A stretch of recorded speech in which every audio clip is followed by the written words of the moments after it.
Buen día. María Marta, ¿en qué situación estamos? Hoy veíamos las cifras, 4.557 casos. Los especialistas dicen que a partir del día de hoy va a volver a subir y nos vamos a acercar a los 8.000. ¿En qué instancia estamos en Argentina? Bueno, como pueden ver, estamos en pleno ascenso de los casos. No podríamos decir todavía si estamos en lo que llamamos pico o en una larga meseta. El distanciamiento social que se impuso en la Argentina ya por el mes de marzo ha logrado amesetar y hacer un ascenso de casos lento, por lo cual estamos en pleno ascenso de casos y eso requiere que las personas tomen conciencia de eso y tomen las medidas de prevención más seriamente que nunca.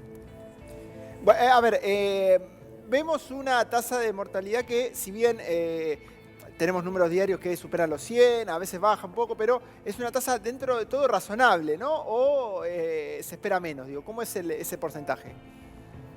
La verdad que siempre uno espera que haya menos fallecimientos, sí. Pero la tasa de letalidad está en menos del 2%, en 1.8, 1.9%. Es una de las más bajas de América Latina. Solo están más bajos que nosotros Uruguay y Paraguay. Realmente, si ustedes ven el número de casos total que tenemos 290 y pico mil casos totales en Argentina, más que Italia, y sin embargo la mortalidad ha sido muy, muy inferior. Realmente eso se ha logrado porque la capacidad del sistema sanitario no ha colapsado gracias justamente al distanciamiento social y al aislamiento preventivo que se impuso en Argentina. Pero realmente estamos en un periodo crítico porque los casos están aumentando, los hospitales se van llenando, estamos en una capacidad en el AMBA alrededor de ocupación de las camas de UTI de un 68% sí. Aproximadamente. Sí. Y realmente eso, bueno, empezamos a mirarlo con un poquito más de preocupación. Claro, igualmente esa mirada tal vez contrasta con las autoridades sanitarias en la ciudad de Buenos Aires, por lo menos, no en el AMBA. Por lo menos Quirós dice, estamos en una meseta alta, ¿no? 1.100, 1.100, 1.200 casos, pero meseta al fin. Y se entusiasman, bueno, con más reaperturas, de hecho, que siguen, por lo menos en el ámbito de la ciudad. Ahora ya también quiero preguntarle, doctora, ¿qué pasa con este famoso sistema de inmunidad de rebaño? Digo, algunos científicos creen que estamos más cerca de lo que algunos médicos creen. Sí, realmente, primero le quiero aclarar, en la ciudad de Buenos Aires puede ser que se esté alcanzando una meseta alta, pero la situación en el AMBA es diferente. Usted sabe que en el AMBA somos más de 14 millones de personas y realmente la situación todavía puede aumentar mucho más y la meseta puede ser mucho más alta. Y no creo que estemos todavía exactamente en una meseta, pero la verdad que no se puede aventurar, no se puede hacer futurología, no sabemos lo que va a suceder, sí que los casos están aumentando. Respecto a la inmunidad de rebaño, creo que todavía para eso falta que se contagie, y ojalá que no, muchísima gente. La inmunidad de rebaño requiere que un alto porcentaje de la población se haya infectado y tenga anticuerpos para que el virus no pueda circular, porque cada vez que quieren contagiarse a una persona, se encuentra con un inmunizado. La realidad es que todavía me parece que estamos un poco lejos de eso. María Marta, ayer se pudo ver muchas personas en el Obelisco protestando. ¿Qué es lo que puede generar esto en cuanto a la enfermedad, a la pandemia? La Organización Mundial de la Salud dijo hace un mes encima que toda marcha, toda movilización en realidad masiva va a generar un rebrote. Sí, por supuesto, es un riesgo, claro que es un riesgo porque como pudimos ver no se mantiene la distancia adecuada entre las personas. Si bien muchos, por lo menos lo que pude ver, yo no vivo en la capital federal, vivo en la ciudad de La Plata, pero por lo que pude ver, muchos estaban usando cubreboca y nariz, las distancias no se respetaron en todo momento y bueno, siempre es un riesgo, por supuesto. Como todo coagrupamiento de gente, por eso no recomendamos los encuentros de más de 10 personas y sobre todo si no se puede mantener la distancia. María, mucho se habla en algunos países y sobre todo acá también, es que lo que dicen muchos infectólogos es que de la cantidad de casos siempre hay que multiplicarlo por 5 o 10. ¿Puede ser que haya pasado eso también en la ciudad? Digo, que por eso encuentras esa meseta, porque hay muchísimos más contagiados de los que se cree. Digo, porque es muy difícil identificar asintomáticos, por ejemplo. Sí, es una posibilidad. La realidad es que no lo podemos saber con certeza. No lo podemos saber con certeza. Sí es cierto que tienen una situación epidemiológicamente diferente. Cava de AMBA. Sí. Cava de provincia de Buenos Aires, digo AMBA porque, digamos, es el sector más crítico de la provincia de Buenos Aires. María, ¿y qué es lo que va a pasar? Porque lo vamos a tocar en unos minutitos también acá en segunda edición. Pinamar, por ejemplo, que dijo que sí estaría preparado para una temporada, Villa Gesell que no. ¿Qué es lo que podría pasar en una temporada, en este contexto, hasta el momento sin vacuna? La verdad que esta es una apreciación personal, pero desde el punto de vista de un infectólogo que estoy todos los días en el hospital viendo casos y casos que aumentan en cada momento, la verdad que se me hace difícil pensar en unas vacaciones con playas abarrotadas de gente y sin todavía una vacuna. Se me hace difícil realmente pensarlo, pero bueno, la verdad que no se puede, no lo sabemos con certeza, nadie sabe con certeza, pero se hace difícil pensar en eso en este momento. Doctora, también se le hace difícil pensar en un retorno de las clases. Digo, es un tema, la verdad, muy sensible y central. Hoy vimos que de a poco van volviendo en el interior, San Juan, Formosa, hoy Catamarca. En la ciudad de Buenos Aires, bueno, intenta el gobierno porteño hacerlo, los gremios no, desde Nación también dijeron que no. ¿Cómo ve usted ese panorama? Porque es un tema a resolver, me parece muy urgente, el tema educativo, ¿no? Para mí también, lo veo lo mismo que las vacaciones. Son agrupamientos grandes de personas en donde va a ser muy difícil mantener la distancia, más con los chicos más chicos, por lo cual sí, me parece todavía un tema difícil. No puedo aventurar pronósticos, pero me parece difícil y me parece una situación en donde hay riesgo de, si llegamos a tener un descenso de los casos, un riesgo de rebrote. María Marta, ¿y cómo cuesta, no? Porque sin ir más lejos estamos compartiendo imágenes del fin de semana, se entiende que fue un fin de semana largo, Día del Niño, pero se vieron imágenes en Capital, en AMBA, que es lo más complicado, muy poco felices, de muchas personas que se juntaban grupos de amigos, los chicos, que si los juegos estaban con una especie de vallo de cinta, la sacaban. ¿Por qué cuesta tanto, teniendo en cuenta el contexto mundial también de esta pandemia? Yo creo que la gente está muy cansada, está desanimada, entonces le cuesta adoptar las medidas de prevención. Si bien hay mucha gente en la calle, yo vivo, como les comentaba, en la ciudad de La Plata y veo mucha gente en la calle y vi mucha gente ayer en las plazas, también vi que muchos respetan las distancias, utilizan cubreboca y nariz, o sea, las medidas de prevención, muchos realmente las han adoptado. Y eso es algo bueno. Pero la realidad es que estamos viendo un aumento creciente de los ingresos. Yo he visto publicidades, ustedes seguramente también, en la televisión, que apuntan a mostrar gente en terapia intensiva. Algunos las han criticado porque las ven como que intentan asustar a la gente.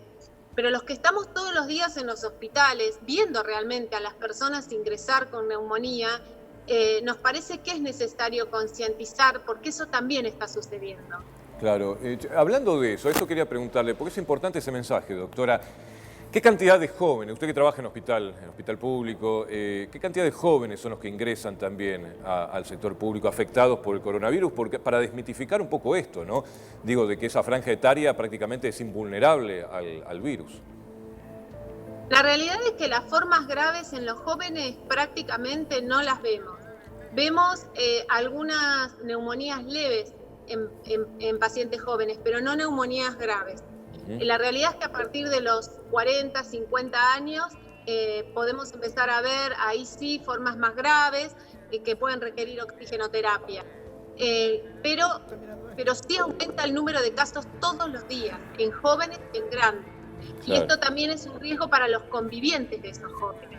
No solo pensar en esos jóvenes que a lo mejor van a tener una forma leve, muy poco sintomática y obviamente sin riesgo de gravedad, pero pensar que esos jóvenes tienen convivientes. Entonces, claro, es ahí el punto crítico. Conviven con sus padres o visitan a sus abuelos. Esa es la situación más difícil de compatibilizar, ¿no? María, ¿cómo te imaginás, bueno, lo que va a ser el proceso de vacunación, ¿no? Muchos hablan diciembre, otros enero, digo, primero me imagino personal de salud o adultos mayores, digo, ¿cómo te imaginás que va a ser ese proceso? Porque va a haber una demanda importante, digo, mucha gente va a querer vacunarse y mucha de la gente que no tiene riesgo, ahí está el tema, digo, ¿cómo va a ser la demanda y la oferta? Claro.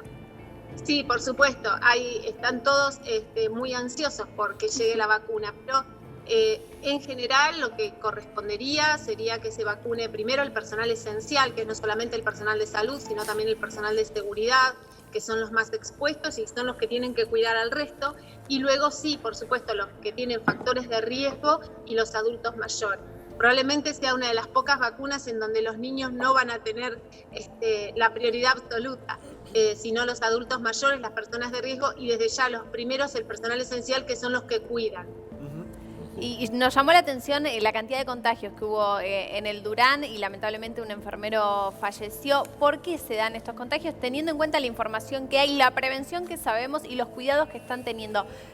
Quizás un mínimo error puede desencadenar un desastre.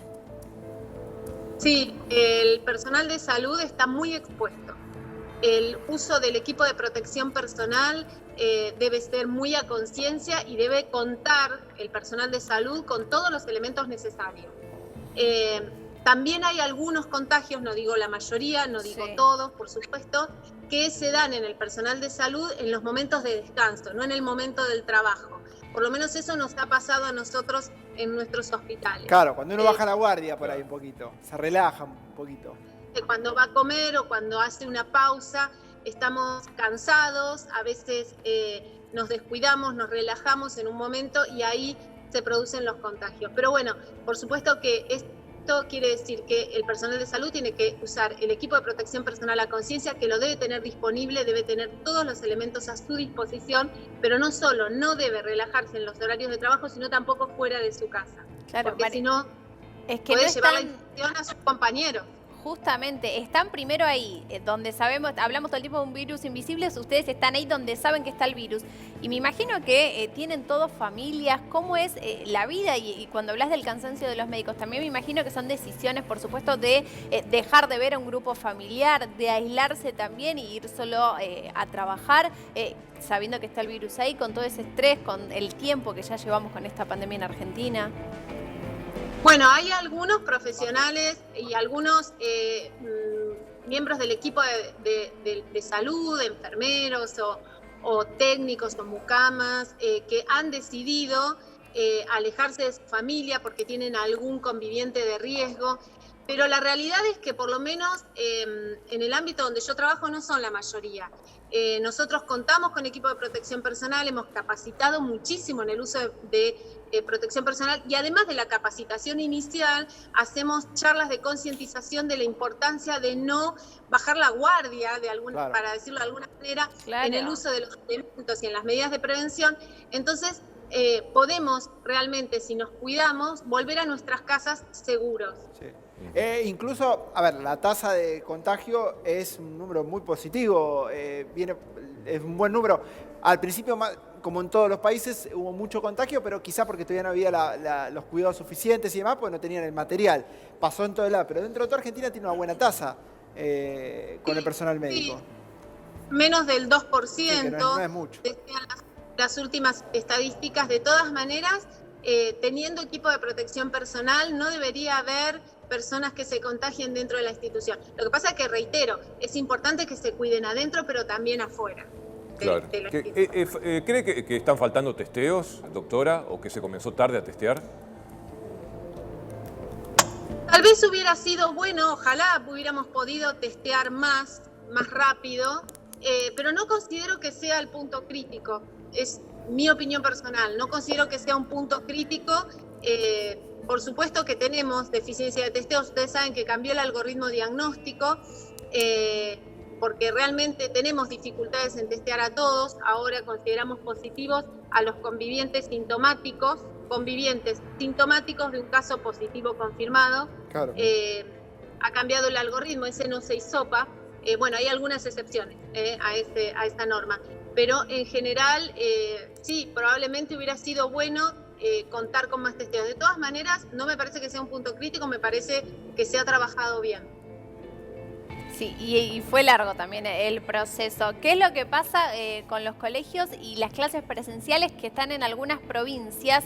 Hoy hablábamos de Catamarca, pero ¿qué pasa en otras donde se complicó absolutamente todo? Como es el caso de Jujuy, Córdoba, que está ahí, Chaco, que nunca pudo lamentablemente revertir la cantidad de casos. ¿Qué pasa en esas provincias que están aumentando muchísimo?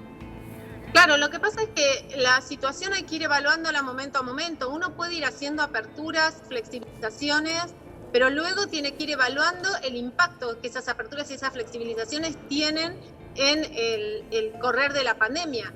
Si hay que volver atrás, yo creo que van a tener que volver atrás porque realmente un aumento explosivo de los casos va a saturar el sistema de salud y eso aumenta la mortalidad. Sí. Eso está bien demostrado. María, si yo te llevo atrás, ¿no? En marzo, y te digo, mira, en agosto va a haber un 70, sí, también, pero va a haber un 70-75% de ocupación de las camas. Digo, vos lo firmás, yo te digo en marzo, te digo, mira, en agosto vas a tener esto de ocupación. Pues no sé cómo son los números en un año normal, ¿no? Sin pandemia. No, yo no puedo firmar nada, creo que nadie puede firmar nada. Realmente no podemos adivinar qué es lo que va a pasar. Sí, a este ritmo es probable que se saturen en un tiempo a corto plazo las camas. Eso sería muy crítico, que se saturen las camas. ¿De qué depende? ¿El tiempo de duplicación? Digo, puede haber muchos casos, pero quizás mucho asintomático. ¿De qué depende esa saturación? Es que cuantos más casos hay, más probabilidades que toquen casos graves. Claro. O sea, van de la mano, van sí o sí de la mano. Entonces, cuantos más casos hay en general, incluidos los asintomáticos, más probabilidad de que estos casos lleguen a personas de riesgo, a personas mayores. Nosotros tenemos muchísimas personas mayores que ni siquiera salen de sus casas. Sí. O sea, que se contagian de un familiar o un cuidador que los visita. María Marta, ¿qué le dirías a una persona? Porque también nos ha llegado el temor de muchas personas que las aísle, que quizás tiene algún tipo de síntoma y por miedo no llama o no se va a hisopar. Lo más importante es que esa persona se quede en casa aislada. Sí. Si puede, mejor que consulte, que llame a los números que están indicados, al 148 en provincia, o que llame a su médico, aunque sea de cabecera, o que llame a un centro de salud, o que concurra a un centro de salud. Pero lo más importante es que si siente algún síntoma que es compatible con coronavirus, se quede en su casa aislado y no visite a otras personas y sobre todo no vaya a trabajar si es que trabaja en forma presencial. Claro, ¿y cuáles son los síntomas que se están dando más esta última instancia frecuentemente? Porque al principio fue fiebre, después tuvimos muchas personas que de hecho lo contaban, que tenían falta de olfato, de gusto. ¿Hoy qué se está dando más por lo general? Lo mismo. Las personas consultan por febrícula, por tos, mucho dolor de garganta. El dolor de garganta es muy frecuente en nuestro medio. Muchos refieren también, sí, la disminución del gusto y del olfato, pero el dolor de garganta, una sensación de picazón en la garganta, también dolores musculares, decaimiento, mucho decaimiento. La fiebre no suele ser alta, 37,5, 37,7, 38, en general no más que eso, pero una combinación de estos es lo más frecuente. Una tos seca, una tosecita, dolor de garganta, fiebre baja, dolor de cuerpo, esos son los motivos de consulta más frecuentes. María Marta, impecable tus conceptos, te vamos a seguir, por supuesto, consultando desde Segunda Edición. Muchas gracias por tu tiempo. Bueno, muchas gracias a ustedes por la comunicación. Gracias, igualmente.